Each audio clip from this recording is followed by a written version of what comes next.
The large-scale open-area excavations on the smooth, sandy soils of the Netherlands ask for a specific way to make the archaeological features clearly visible in the excavation level. A digger does not reveal a neat, readable excavation level, only part of the features can be recognized. To make the features clearly visible in the surface, troweling is not an option. Troweling is much more appropriate for coarse, more gravel-like soils. In Dutch archaeology, we use skim shoveling instead.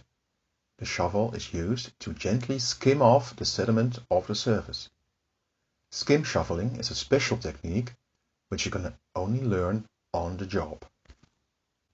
Important is to use a shovel with a length that fits your height. Otherwise you will get a sore back. To avoid this, not only bend over your back, but also bend your knees.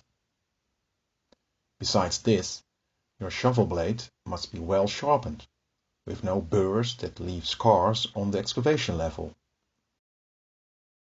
Skim shoveling is not to smear or to spit, but to skim a thin slice. To skim a slice of sediment from the surface, gently stick the shovel blade into the sand at a slight angle and horizontally towards the excavation level. Skim only thin slices close to each other. Allow for some overlap while skimming the surface to avoid unskimmed leftovers. Do not tuck in the hole of the shovel blade, only the front part of about 10 cm.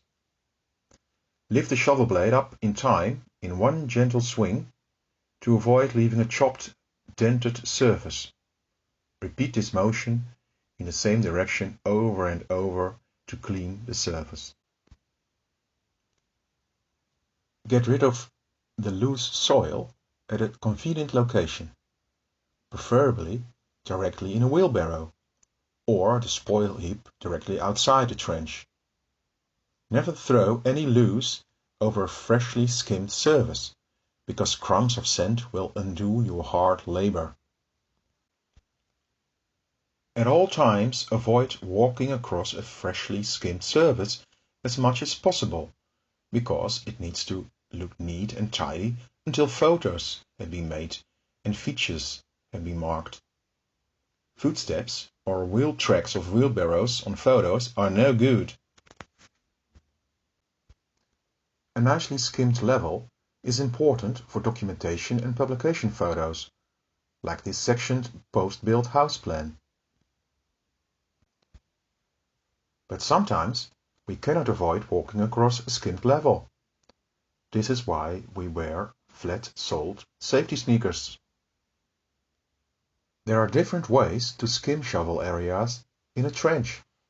Large areas can be done by skimming in two opposite directions with the central axis. This is done with two teams who form a skim shovel gang and work their way over the surface, just like combine harvesters. Skimming smaller areas can be done by assigning each person his or her own section. When skimming in front of the digger, you certainly need your flat-soled safety sneakers, because you cannot avoid walking across the clean surface. Feel like giving it a try?